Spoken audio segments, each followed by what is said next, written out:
Creathaerapy, a Hurlitzer Prize candidate dissertation proposal for treating geezers with advanced brain tumors. The standard course of treatment for individuals with these types of tumors is a three-step process that gives newly diagnosed patients about 15 months of life expectancy. The process begins first with a craniotomy to debulk as much of the tumor as possible to maximize post-op treatment. The second step is aggressive chemotherapy, followed by step 3, which is intensive modulated radiation therapy. Now for a new weapon that I am introducing called Creathaerapy. Creathaerapy falls under the category of self-healing, a practice long believed effective by Eastern medicinal practitioners, spiritualists, and many other New Age thought. My wife Marlon has studied this stuff quite a lot through the research of Bernie Siegel and related authors, but honestly I'm afraid I'm a 2 Advil and crispy french fry kind of guy. But maybe there is something to this, so I'm willing to pursue efforts to maximize building positive attitudes. So as you will shortly find in the lyrics of a newly completed song, I have added a fourth protocol that is massive doses of Creathaerapy.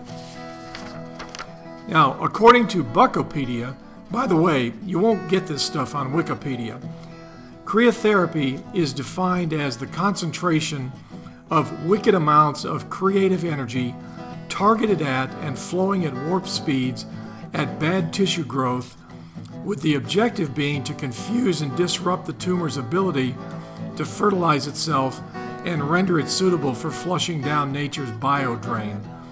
Sounds pretty straightforward to me. Let's see how this is going to work. The process begins during REM sleep cycles, where I begin to fire Creathaerapy at the tumor at a rate of 6 gigajoules per hour. Now, discerning readers or listeners are probably scratching their heads and wondering, Bucko, how in the world do you know the proper dosage to release?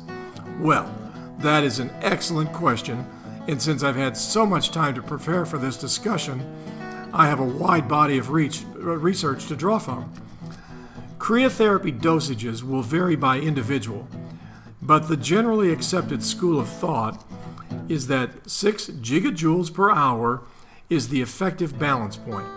Less, obviously not as effective. More, potentially more interesting side effects may occur. Once the synaptic firing sequences are triggered at warp speed, look out, Earl. Sleep patterns begin to be interrupted, restlessness sets in, and sudden urges to leap from the bed and race for pen and pencil, laptop, iPad, or guitar to get out the results of the creative energy that is now rapidly flowing. In the case of the guitar urge, one has to be careful because research has shown that slumbering bed partners don't appreciate incoherent strumming patterns and speaking in tongues. That, of course, consider that singing. This is because your partner is undergoing normal metabolistic function and not as prone to the same urges as the patient. In rare cases, patients have been observed forcibly ejected from the bed with sparks flying from their asses. If you suspect that this may be one of your side effects, then it is advisable to avoid foods that produce an overabundance of flatulence the previous evening, as this can cause another set of problems, most notably autoignition. Now, autoignition has been demonstrated as a highly effective tool in tumor destruction, but it can be messy for our caregivers to deal with, and we're trying to be sensitive to their needs as well.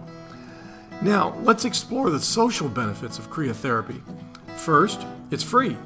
Second, requires no insurance pre-qualification. Third, it exhibits a 0 carbon footprint, except in cases where autoignition was present. If you feel you need larger doses, friends are more than happy to give you their energy boosts. All you have to do is ask. There are no taxpayer bailouts or entitlements around the corner on this baby. Costs nobody nothing but positive energy.